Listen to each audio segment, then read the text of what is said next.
ever get that feeling? Like you're always behind on what you should know. Like Yeah, there's this vital information, but it's always disappearing. leaving us in the dark. Exactly. And today we're going deep on that. Looking at how knowledge vanishes. 3 specific examples, actually, throughout history. And what it all means for us. You know, what's really fascinating to me, Yeah. this isn't just, an ancient problem. Right. Even with all our tech, knowledge can disappear surprisingly easily. Let's start with, like, the biggest symbol of lost knowledge. Yeah, I know where you're going. The Library of Alexandria. This wasn't just any library. No. This was the intellectual heart of the ancient world. Wow. Scholars, they believe it had almost 1 million scrolls. 1 million. Centuries of wisdom, all in one place. Imagine it. Philosophy, math, astronomy, medicine. Gone. Just like Oh. that. Poof. What are the main theories about how it was destroyed? Well, there are a few. Some point to Julius Caesar. Oh, right, when he besieged Alexandria. Yeah, there could have been a fire during the fighting. Accidental destruction. A tragic accident of war. But haven't I also heard about, like, maybe Christian zealots? Right. Some people think that early Christians did destroy some pagan stuff. Temples, writings, So they might have seen the library as, like, a threat. a symbol of a rival belief system. Yeah. Yeah, it's possible. And then there's also, we can't forget, invading armies. Oh, yeah. Looting and destroying as they go, or even just, gradual decline, neglect, lack of funding. So many possibilities. We may never know for sure. It's almost like it makes you wonder what incredible knowledge is just gone. Like what technology, what different ways of understanding history. Lost forever. Maybe even scientific discoveries that, like, could have changed how we live. It's a huge hole in our understanding of the past. And I think, if we connect it to the bigger picture, it shows us that even when knowledge is carefully collected, carefully preserved, Yeah. there are always things that can happen that we can't control. Like forces beyond our control. Exactly. War, beliefs, just time passing. All these things threaten knowledge. Okay, let's jump ahead. A few centuries Okay. to another chilling example of knowledge vanishing. Oh, yeah? The Nazi looting of libraries in World War II. This wasn't just about, like, taking valuable books. Wow, no, this was calculated control. It was about information. They targeted libraries all over Europe, Wow. not just rare books, but maps, manuscripts, scientific research, personal collections. So not just, like, rare first editions they wanted. Yeah. What were they hoping to find? Anything that supported their ideology. Or contradicted it, actually. They wanted to suppress that. Oh, For example, proving Aryan supremacy, right? Historical texts, artifacts twisted to fit their narrative. That's what they want. And what about, like, advanced weapons, technology? Huh. Didn't they focus a lot of resources on those areas? Of course, they were researching rocketry, nuclear physics, even esoteric stuff, Like what? like the occult. So- Oh, yeah. They really believed that knowledge, especially science and technology, was the key to, Domination. global domination. Yeah. Makes you wonder what secrets those stolen materials held. Like blueprints for weapons or Who knows? even stranger stuff about their occult interests. Oh, that was a deep interest of theirs. Especially Himmler, head of the SS. Right. Ancient symbols, rituals. So yeah, maybe some stolen materials had that kind of information. So where did all this stolen stuff end up? Is it possible that some of it is still out there? Some has been recovered, thankfully. Lots of dedicated people, organizations, they're working on it. Yeah. But a lot is still missing. Some might have been destroyed in the war, intentionally or not. Right. And who knows, some could be tucked away in private collections, waiting. Okay, so we've got the Library of Alexandria, a tragic loss, and this deliberate taking of knowledge by the Nazis. What about today? Now we've got the internet, digital archives. You'd think knowledge would be safe. You would think, wouldn't you? But it's not that simple. Even now, knowledge is still vanishing. Hold on, what? But how? We have cloud storage, backups. It's all supposed to be secure. The digital world, it comes with its own problems. Like what? Think about digital decay. File formats becoming outdated, storage media failing, links breaking, websites disappearing. And then there are cyber attacks, data breaches, and even just deleting information on purpose. Wait, are you saying there are people out there actively trying to delete things from the internet? Oh, yeah, definitely. Why would they do that? For all sorts of reasons. Political censorship, maybe? Companies hiding things, someone covering their tracks. So it's not just accidental anymore. There's deliberate erasure happening in the digital age, too. Exactly. That's kind of scary. And what's worse, we might not even know what we've lost. A government agency, a corporation, a hacker, they can just wipe things out. And no one knows. And by the time we realize, it could be too late. So we've got a lot to think about. Ancient libraries burning, Nazis stealing knowledge, and now digital erasures. It's a pattern. It seems like knowledge is always under threat. Why should we even care about what's been lost or what's disappearing right now? That's the big question, isn't it? That's at the heart of what we're diving into. We need to understand how knowledge loss impacts us. Yeah. Not just historically, but right now. And to understand why we need to protect what we have. But we also have to look at why people erase knowledge. Because that's where it gets really interesting. Exactly. Okay, so we've got a mystery. Who benefits from knowledge disappearing? And what are they trying to hide? We'll find out in part 2. Welcome back. So we were talking about how even in the digital age, knowledge, well, it's not as safe as we might think. It makes you wonder, who benefits from all this lost knowledge? Yeah, that's what I was thinking. If knowledge is power, then Erasing it usually benefits those who want to hold on to that power. right. Governments, companies, even just individuals. Yeah. So like a government might want to cover up some bad stuff from the past. Exactly. Or a company might want to hide evidence they did something wrong. They control the narrative, they control the story, and they protect themselves. But it's not always about hiding something bad, is it? No, not always. Sometimes knowledge just seems to fade away, because of neglect or time. True. Think about those family stories that never get passed down, or local histories.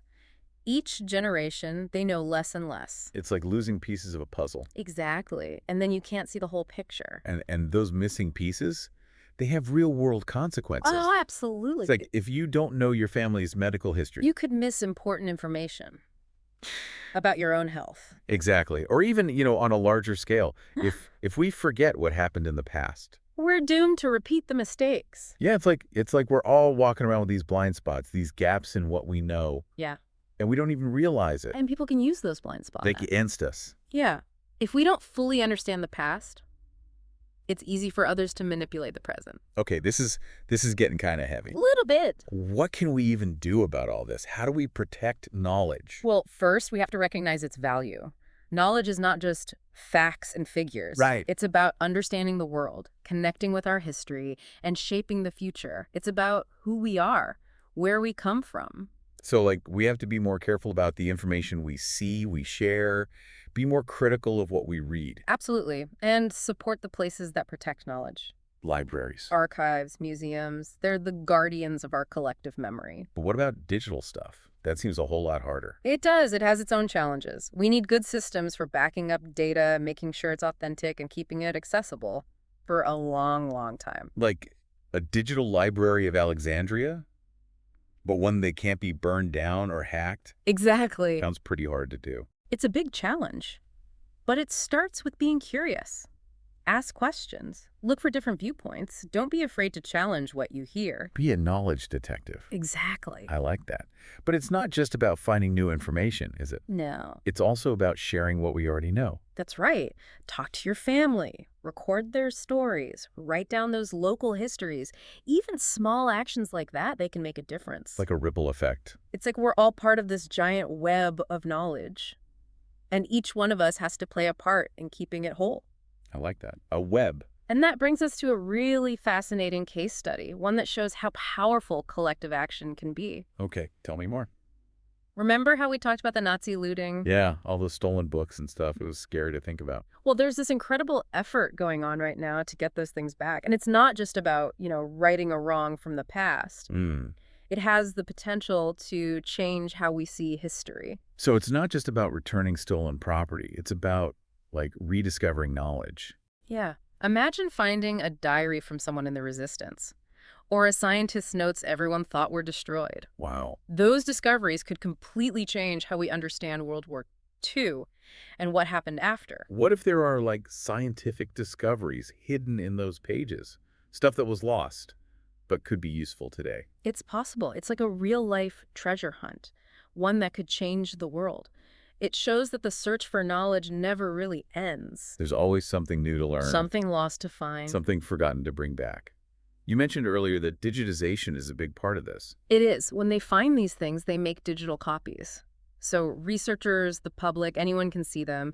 It's about making knowledge available to everyone. Right. And it also helps protect it. So even if a physical document is damaged or destroyed, the digital copy is safe. Like a backup of history itself. But how do they even begin to organize and study all this information? It's a huge amount. That's where technology is key. They're using AI and machine learning to go through all these digital archives, looking for patterns, connections, things that people might miss, like an algorithm that can connect a name in a letter to a forgotten scientific paper or a piece of art. Wow. The possibilities are amazing. It's like we're using the tools of the future to piece together the past. And by doing that, we're not just finding lost knowledge. No. We're learning more about who we are, the human experience. We're reminded that knowledge is fragile, but it's also incredibly strong. As long as people value it, seek it out, share it, and protect it, it will survive. Okay, so what can our listeners do? Can they help with this? Of course. A lot of these organizations need volunteers and donations. You can also spread the word about this issue, share information about what they find, and support policies that protect knowledge. Even small actions make a difference. It's like we're all part of this big team, working to make sure knowledge survives. That's right. And it brings us back to that question from earlier, who benefits from knowledge disappearing? The answer is anyone who wants to control, to manipulate, to silence others. But when we all work together to preserve knowledge, to make it accessible to everyone, we empower ourselves and future generations. We're almost out of time for this part of our deep dive. But before we go, I want to leave our listeners with something to think about.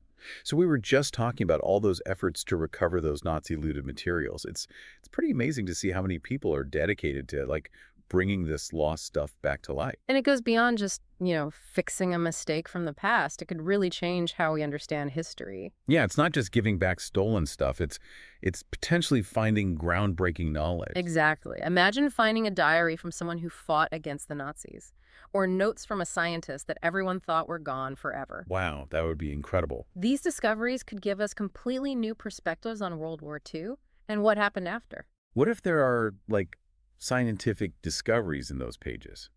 Breakthroughs that were lost, but could be important even now. It's definitely possible. It's like a real-life treasure hunt, one that could change the world. And it shows us that the search for knowledge never really stops. Yeah, there's always something new to discover. Something lost to find again. And something forgotten to bring back. You were talking about digitization earlier, how it's a big part of this recovery. Yeah, it is. When they find these materials, they make digital copies. So researchers, the public, anyone can access them. It's about making knowledge available to everybody. I like that. And it also helps protect that knowledge. So even if something happens to the original, the digital version is safe. It's like a backup for history itself. Mm-hmm. But how do they even begin to organize all that information? It's got to be a massive amount. Well, that's where technology is amazing. They're using artificial intelligence and machine learning to go through those digital archives. Wow. So computers reading all those documents? Pretty much. They're looking for patterns, connections, things that people might not see, like an algorithm that could link a name in a letter to a forgotten scientific paper, or a piece of artwork. That's pretty mind-blowing. It is. It's like we're using the tools of the future to understand the past. And by doing that, we're not just finding knowledge that was lost. Right. We're going beyond that. We're also learning more about ourselves, about being human. Exactly. And we're reminded that knowledge is fragile, but it's also incredibly strong. As long as we value it, look for it, share it, and protect it, it will survive. Okay, so what can our listeners do? Can they be a part of this? Absolutely. Many of these organizations depend on volunteers and donations. You can research the different groups that are working on this, you can spread the word, share what they find, and support policies that help protect knowledge. Every little bit helps. Yeah, it's like we're all guardians of knowledge, protecting it for the future. Exactly. And when we work together like that, we're saying that knowledge is important. It's a human right, a way to understand, to connect, to progress. And we're saying that people who try to control, manipulate, or erase knowledge, they won't win. The search for knowledge, it's a journey we take together. And where it leads us, that's a brighter future for all of us. That's a great way to end our deep dive. Thanks for joining us as we explored how knowledge gets lost and found, and how we can all do our part to protect it. Stay curious out there, keep exploring, and never stop learning. Until next time.